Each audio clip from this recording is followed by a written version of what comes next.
ओम हानु हानु हानु हनुमते नमः श्री रामाय नमः। ओम काली काली महाकाली कालिके परमेश्वरी सर्वानंद करी देवी नारायणी नमस्तुते। ओम ह्रीं ह्रीं क्षीं ह्रीं त्रीं प्रीं ह्रीं ओम क्लीं मूर्ति शारदे ममकार शुद्ध गुरु नमः। सभी लोगों को जय श्री राम, जय हनुमान जी महाराज की। आज हम भूतेश्वर महाराज का एक दिव्य मंत्र है, उसका विधि विधान अपने इस वीडियो में बताने वाले हैं। यह मंत्र हमारे चैनल पे अलग अलग शब्दों में अलग अलग भाषाओं में आपने श्रवण कर ही दिया होगा, लेकिन हम आपको बता दें यह चतुर्लित मंत्र है। बस इसका आप सही ढंग से यदि प्रयोग करते हैं सही मुहूर्त में तो बहुत ही प्रभावशाली मंत्र माना जाता है। आपने इसे बहुत सारी पुस्तकों में पढ़ा होगा, कई जगह श्रवण किया होगा, लेकिन इसका जो विधि विधान है सावन के महीने में भी आप कर सकते हैं, और सावन के महीने में भी आप इसका विधि विधान करते हैं किसी भी दिन, तो समझ लीजिए आपको हर प्रकार की प्रेत बाधा से, हर प्रकार की तंत्र बाधा से, शत्रु के द्वारा पहुंचाए गए जो घात होते हैं, तंत्र घात जिसे कहते हैं, तंत्र बाण कहते हैं, ऐसे घातों से आपको मुक्ति मिल सकती है। सभी प्रकार के वक्र ग्रह क्रूर ग्रहों की जो दशा होती है आपके ऊपर उनके प्रभाव पड़ते हैं, जिससे आपके जीवन में उथल पुथल मची रहती है। ऐसे ग्रहों को भी इस मंत्र के द्वारा शांत किया जा सकता है और आपकी जीवन की स्थितियां सुधार में आ सकती। हम आपको एक विशेष बात बता दें कि इस कराल काल कलयुग में लगभग हर व्यक्ति किसी न किसी परेशानी से पीड़ित है, लेकिन उसमें से 60 से 70% ऐसे लोग हैं जो सिर्फ मानसिक रूप से परेशान हैं, शंका की बीमारी से परेशान हैं। उनको सिर्फ शक होता है कि मेरे ऊपर प्रेत पिशाच की बाधा है, तंत्र की बाधा है, मेरे ऊपर कोई शत्रु घात कर रहा है, और वह तरह तरह के इलाज कराते हैं, तरह तरह के तंत्र टोने टोटके इसे काट करवाते हैं, तरह तरह से अपना धन बर्बाद करते हैं।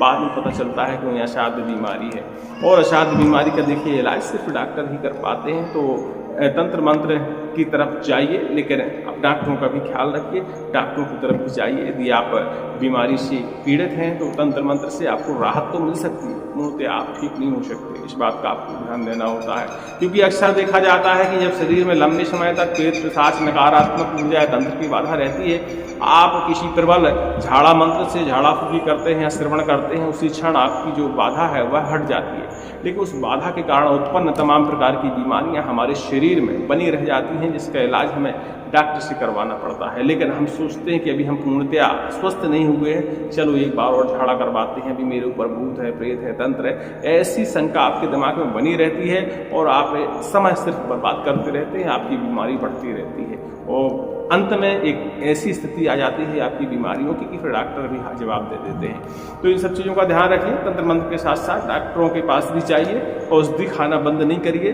क्योंकि देखिए भूत प्रेत होगा तो स्वाभाविक है शरीर में बीमारियां होंगी, कोई ना कोई तकलीफ होगी ही होगी। और आप झाड़ा करते हैं, फूंक करते हैं, हनुमान चालीसा पढ़ते हैं, तरह तरह के उपाय करते हैं, भूत प्रेत उसी समय भाग जाते हैं, लेकिन उनके द्वारा उत्पन्न शरीर में बीमारियां आपके शरीर में उसी स्थिति में बनी रह जाती हैं। इससे आपको लगने लगता है कि मंत्र ने असर नहीं किया, चालीसा ने असर नहीं किया, झाड़ा ने असर नहीं किया, लेकिन बीमारी तो आपके शरीर में है भैया, तो उसकी औषधि खाइए, ठीक हो जाएंगे।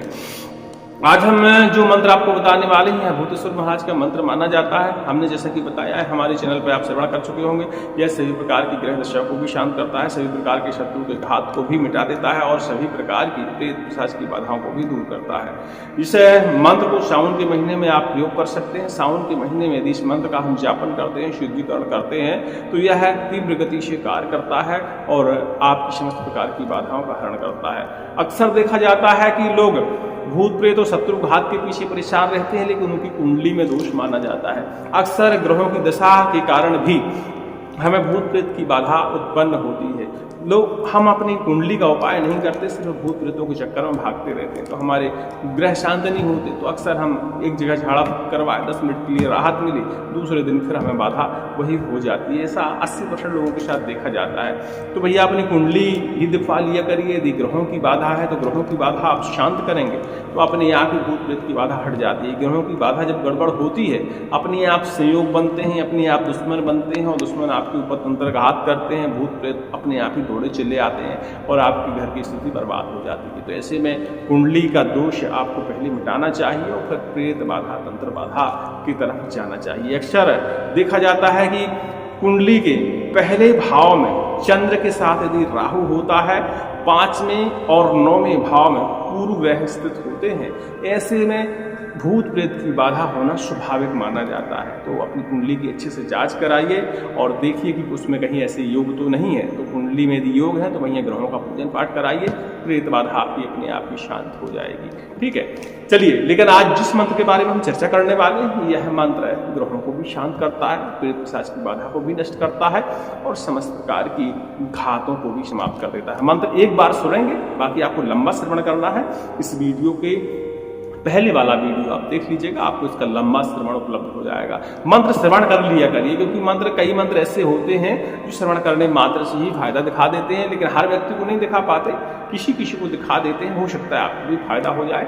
और लेकिन मंत्र सुनने से एक फायदा हो जाता है, तो हमारे शब्द सही हो जाते हैं, मन में जो नकारात्मक ऊर्जा भरी होती है वह बाहर चली जाती है और मंत्र किसी न किसी तरह में कंठस्थ हो जाता है। यदि हम बाद में उनका जापन करते हैं, पठन करते हैं, तो हमें पढ़ने में आसानी होती है। तो मंत्र श्रवण कर लिया करिए। और कुछ लोग तो ऐसे होते हैं जिनको श्रवण करने मात्र से ही फायदा हो जाता है, उन्हें सिद्ध करने का विधि विधान करने की जरूरत नहीं पड़ती। ये हर व्यक्ति की अपने शरीर की ऊर्जा के ऊपर निर्भर करता है कि वह मंत्र की ऊर्जा किस तरीके से लेना चाहती है। तो आप देख लीजिएगा, मंत्र को सुनिएगा, हो सकता है आपको लाभ हो जाए। ओम नमो भगवते भूतेश्वराय किल किल तरवाय रुद्रदंष्टा क्राल वक्त्राय त्रिनयन भीषणाय धगधगांत प्रसांग ललाट नेत्राय तीव्र कोपानलायामित तेजसे पाशशूल खड़ग डमरुक धनुर्बाण मुगधर भूप दंड त्रास मुद्रा वेग दश दोर्दंड मंडिताय कपिल जटाजूट कूटार्ध चंद्र धारिणी पश्चिमांग रंजित विग्रहाय उग्र फणपति घटाटोप मंडित कंठ देशाय जय जय भूत डामरस आत्म रूपम दर्शे दर्शे नृत्य नृत्य सर सर चल चल पाशेन बंध बंध हुंकारेण त्राशय त्रास वज्रवृंदेन हनन निषिद खड़गेन छिन्नि छिन्नि शूलाग्रे भिन्नि भिन्नि मुदगरेण चूर्ण चूर्ण सर्वग्रहाणाम आवेश आवेश स्वाहा। ओम भूतेश्वर भूतनाथाय नमः। मंत्र एक बार और सुन लीजिए। ओम नमो भगवते भूतेश्वराय किल किल तरवाय रुद्रदष्टा कराल वक्त्राय त्रिनयन भीषणाय धगधगांत विशांग ललाट नेत्राय तीव्र कोपानलायामित तेजसे पाशशूल खड़ग डमरुक धनुर्बाण मुगधर भूपदंड त्रासी मुद्रा वेग दश दोर्दंड मंडिताय कपिल जटाजूट कूटार्ध चंद्र धारिणी भस्मांग रंजित विग्रहाय उग्र फणपति घटाटोप मंडित कंठ देशाय जय जय भूत डामरस आत्म रूपम दर्शे दर्शे नृत्य नृत्य सर सर चल चल पाशीन बंद बंद हुंकारेण त्रासय त्रासय वज्रदंडेन हन हन निषद खड़गेन छिन्नि छिन्नि शूलाग्रे भिन्नि भिन्नि मुदगरेण चूर्ण चूर्ण सर्वग्रहाणाम आवेश आवेश स्वाहा। ओम भूतेश्वर भूतनाथाय नमः। इस तरह का देखिए मंत्र है, थोड़ा सा शब्द जटिल है, लेकिन यह हमारे चैनलों पे आप पीछे जाएंगे तो अलग अलग भाषाओं में भी इस मंत्र की उपलब्धि है। तो आप जाके खोज के ये मंत्रों को सुन सकते हैं और अपनी भाषा अनुसार इस मंत्र की साधना कर सकते हैं। सावन का महीना वैसे इसके लिए विशेष माना जाता है, दीपावली की रात भी विशेष मानी जाती है। आप चाहें तो होली की रात में भी इस मंत्र की साधना कर सकते हैं और नवरात्रों में तो किसी भी दिन कर सकते हैं, कोई दिक्कत नहीं। हाँ, भैरव अष्टमी के दिन भी, काल अष्टमी के दिन भी इस मंत्र की आप साधना कर सकते हैं। सावन में किसी भी दिन से, ऐसा नहीं कि सोमवार मंगल बुध बृहस्पति शुक्र, किसी भी दिन से इस मंत्र की आप साधना स्टार्ट कर सकते हैं। सोमवार के दिन से करते हैं तो अति उत्तम है। ठीक है, तो बढ़िया से स्नान ध्यान करिए, भगवान भोलेनाथ का विधि विधान से पूजन करिए, जो भी आपको विधि आती हो। इसमें किसी प्रकार की विधि का वर्णन नहीं है, जो आप साधारण पूजा करते हैं साधारण विधि विधान से भगवान के, उसी विधि से आप पूजन करिए। श्राम ध्यान धूप दीप नैवेद्य पुष्प ये सारी चीजें अर्पण करने के बाद भगवान भोलेनाथ को प्रणाम करिए। रुद्राक्ष की माला लीजिए, सबसे पहले रुद्राक्ष की माला में ओम का एक माला आप जाप करिए। उसके बाद इस मंत्र की एक माला आप जाप करिए, सिर्फ एक माला, ज्यादा नहीं करनी है। लेकिन हाँ, धूप दीप लोभान गुप्त ये सारी चीजें आपके पास उपलब्ध होनी चाहिए, ये सब अर्पण कर दीजिएगा। यदि किसी मंदिर में कर पाते हैं तो बहुत अच्छी बात है, नहीं तो घर में करिए। भगवान भोलेनाथ की पिंडी आजकल सबके घर में होती है, पिंडी नहीं है तो आप चित्र भोलेनाथ के चित्र के सामने भी कर सकते हैं। भोलेनाथ का चित्र नहीं है, भैरव महाराज का चित्र है, उसके सामने भी इस मंत्र की आप साधना कर सकते हैं। बढ़िया से रुद्राक्ष की माला से एक माला इसकी जापन करिए एक दिन में। दूसरे दिन फिर शुरुआत करिए, फिर एक माला जपिए।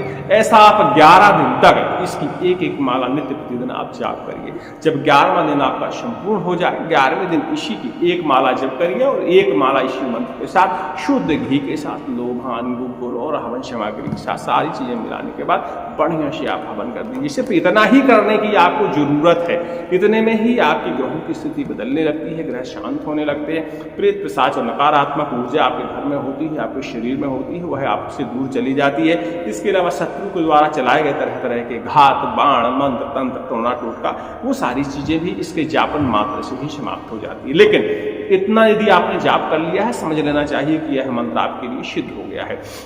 इस मंत्र को पढ़ते हुए किसी व्यक्ति के ऊपर आप झाड़ा भी लगा सकते हैं। यह मंत्र झाड़ा में बहुत अच्छा कार्य करता है। हमने देखा है कि इस मंत्र के द्वारा पढ़ते हुए यदि आप किसी के कान में फूंक मारते हैं, उसके शरीर के अंदर की नकारात्मक ऊर्जा, प्रेत पिशाच की बाधा उसके शरीर को उसी क्षण छोड़ देती है और तत्काल ही उसे आराम महसूस होता है। तो आप इन सब चीजों को प्रयोग में ले सकते हैं। बाकी इस मंत्र के सहारे आप जल के द्वारा छींटे भी सामने वाले व्यक्ति को तत्कालिक आराम दिलाने के लिए लगा सकते हैं। उसकी बाधा में तुरंत ही राहत मिलेगी और तुरंत ही उसकी बाधाओं से उसे मुक्ति मिल जाएगी। चलिए भगवान भोलेनाथ का ध्यान करते हुए इस मंत्र का आप श्रवण करिए। हमारे इस वीडियो के रिलीज होने के पहले वाला वीडियो। अधिक जानकारी के लिए टेलीग्राम में संपर्क कर लीजिएगा।